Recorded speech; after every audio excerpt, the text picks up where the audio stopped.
आज हम एक ऐसी यात्रा पर चल रहे हैं जो बहुत व्यक्तिगत लगती है, बहुत पर्सनल, प्रार्थना।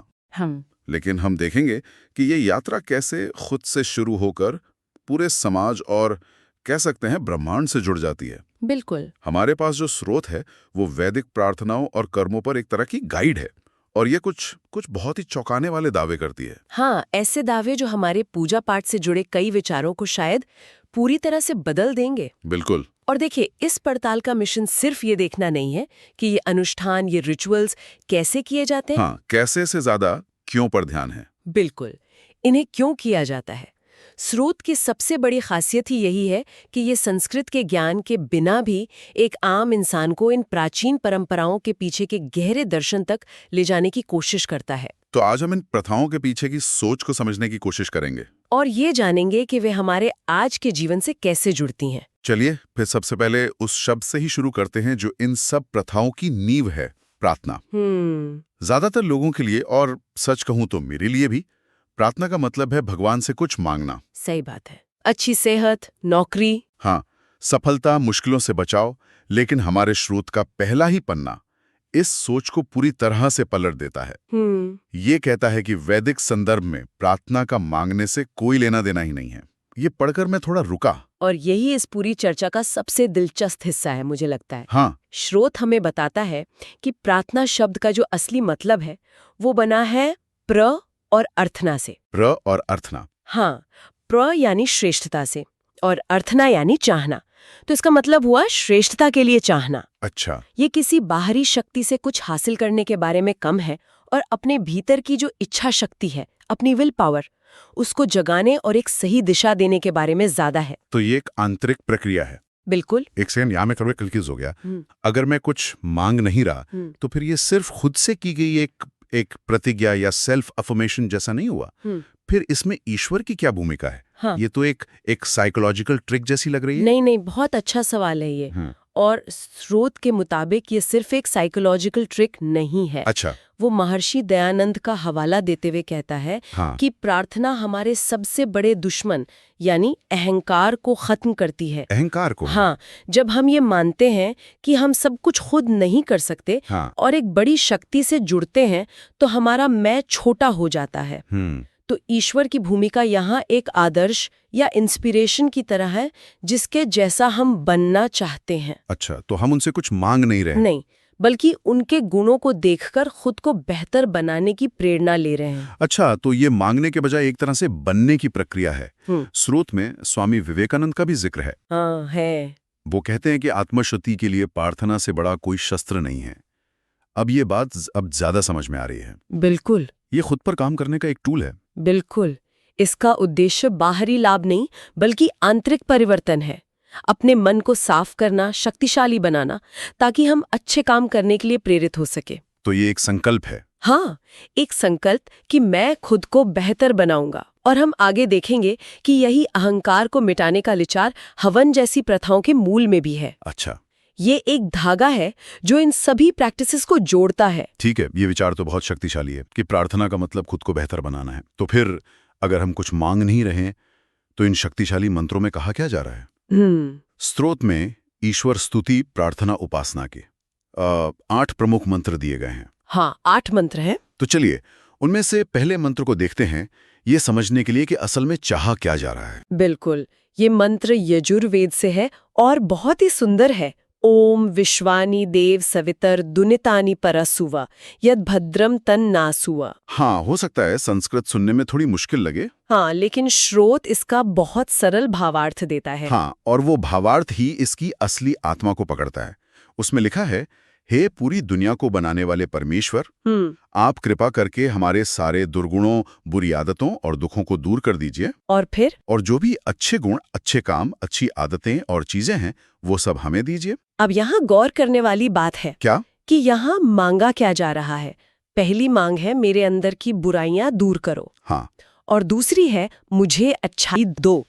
यहाँ कहीं भी मतलब किसी भी भौतिक चीज का जिक्र नहीं है। कोई गाड़ी, कोई बंगला, कोई प्रमोशन, कुछ नहीं मांगा जरा। कुछ नहीं। पूरी की पूरी प्रार्थना का फोकस अंदरूनी विकास यानी इनर डेवलपमेंट पर है।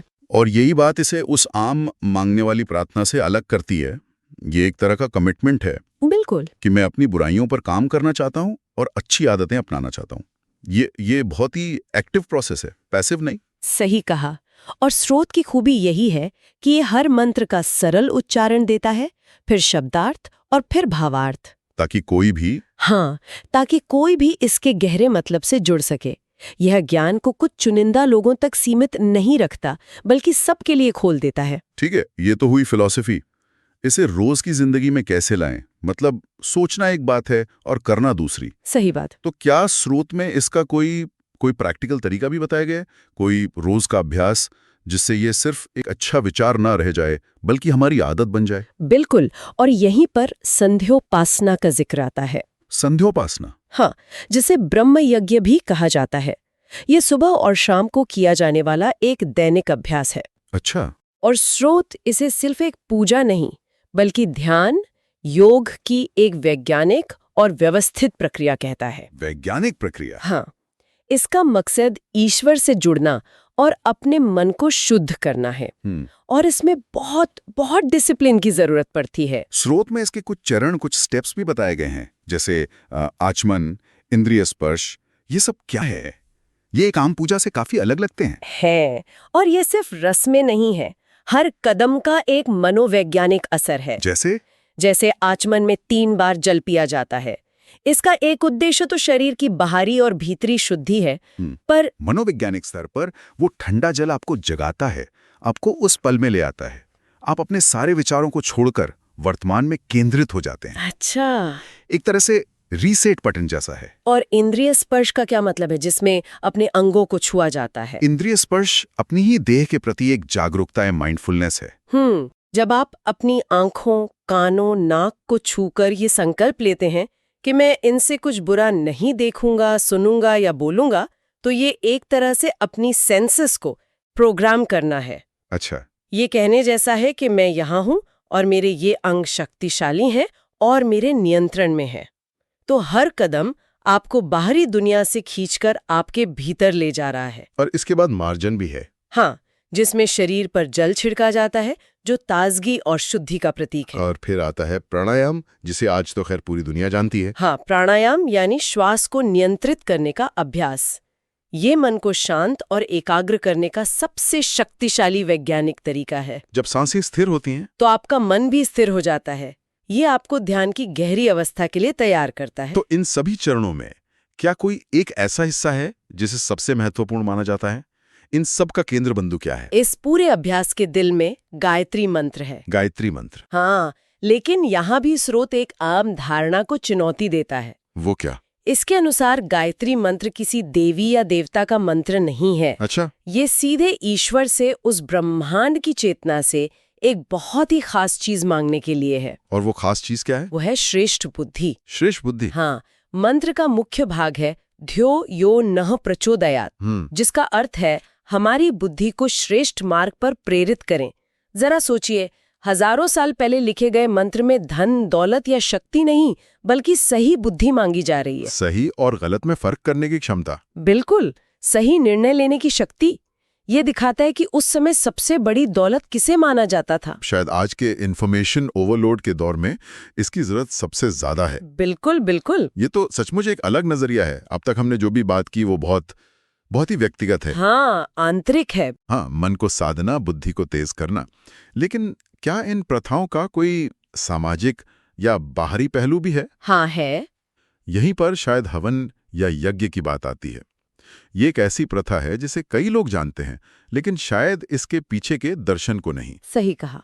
स्रोत में इसकी तैयारी पर बहुत ध्यान दिया गया है। हाँ, और वो बारीकियां भी बहुत अर्थपूर्ण है। जैसे स्रोत में बताया गया है कि हवन के लिए आम, पीपल या पलाश की सूखी लकड़ी बेहतर है। क्यों? क्योंकि उनसे कार्बन डाइऑक्साइड कम निकलता है। अच्छा। घी, जड़ी बूटियां, जिन्हें हव्य या सामग्री कहा जाता है, वो भी बहुत सोच समझकर चुनी जाती हैं। ये दिखाता है कि इन अनुष्ठानों में पर्यावरण का भी ध्यान रखा गया था। ये सुनने में तो अच्छा लगता है, लेकिन क्या इसका कोई वैज्ञानिक आधार भी दिया गया है? बिल्कुल, ये सवाल तो आएगा ही। हाँ, क्योंकि आज के समय में कोई भी कह सकता है कि ये तो बस धुआं है, एक तरह का प्रदूषण। सही बात है। और स्रोत इस पर बात करता है, वो हवन को केवल एक धार्मिक क्रिया नहीं बल्कि एक वैज्ञानिक प्रक्रिया भी मानता है। उसका तर्क ये है कि जब औषधीय जड़ी बूटियां, घी और दूसरी सामग्री एक खास तापमान पर जलती हैं तो वो ब्रेक डाउन होकर गैसों में बदल जाती हैं। और ये गैसें वातावरण में फैलकर हानिकारक कीटाणुओं को नष्ट करती हैं और हवा को शुद्ध करती हैं। इसे एक तरह की गैस थेरेपी के रूप में देखा गया है। अच्छा। अब इस पर आधुनिक विज्ञान की मोहर कितनी है, ये बहस का विषय हो सकता है, लेकिन इसके पीछे की जो मंशा है, वो पर्यावरण को शुद्ध करने की बिल्कुल मंशा तो ठीक है, लेकिन मेरे लिए जो सबसे शक्तिशाली और चौंकाने वाला विचार था वो हवन की प्रक्रिया में नहीं बल्कि उसके एक मंत्र में छिपा है। मैं हमेशा सोचता था कि हवन में स्वाहा बोला जाता है, हाँ, लेकिन स्रोत इदन मम मंत्र पर जोर देता है। ये क्या है? और यहीं पर इस पूरे दर्शन का सार छिपा है। स्वाहा का अर्थ तो है सही रीति से पहुंचाना, लेकिन इदन मम का अर्थ है ये मेरा नहीं है। मेरा नहीं है। हाँ, स्रोत बताता है कि हर आहुति यानी अग्नि में डाली जाने वाली हर सामग्री के साथ मन में इदन मम का भाव होना चाहिए। ये मेरा नहीं है। हाँ, हर बार जब आप कुछ अर्पित कर रहे हैं आप ये कह रहे हैं कि ये मेरा नहीं है। हर बार? ये तो अहंकार पर, ओनरशिप की भावना पर सीधा प्रहार है। मैंने इसे कभी इस तरह नहीं देखा था। एकदम। इसका गहरा अर्थ यह है कि हम जो कुछ भी समाज और प्रकृति को दे रहे हैं, चाहे वो घी और सामग्री हो या हमारे जीवन के कर्म, वो स्वार्थ के लिए नहीं बल्कि पूरी दुनिया के भले के लिए है। ये निस्वार्थ सेवा और त्याग की भावना का प्रतीक है। तो आप जो भी अच्छे कर रहे हैं वो सिर्फ अपने लिए नहीं, वो बड़े हित के लिए है।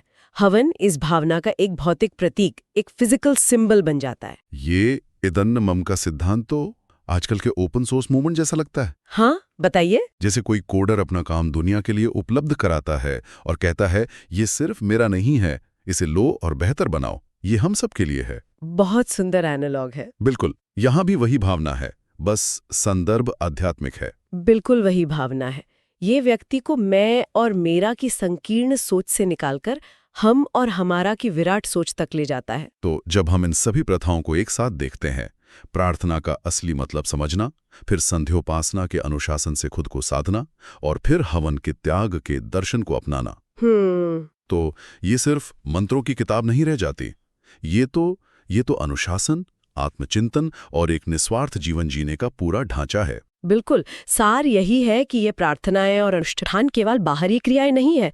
ये आत्मशुद्धि, इच्छा शक्ति को मजबूत करने और सेवा की भावना विकसित करने के शक्तिशाली उपकरण है। ये व्यक्ति को खुद से बड़ा सोचने के लिए प्रशिक्षित करते हैं। बिल्कुल, ये एक ऐसी यात्रा है जो भीतर से शुरू होती है, मन की शुद्धि से, बुद्धि को सही मार्ग पर चलाने की प्रार्थना से, और बाहर की ओर जाती है, यानी लोक कल्याण के लिए निस्वार्थ कर्म करने तक।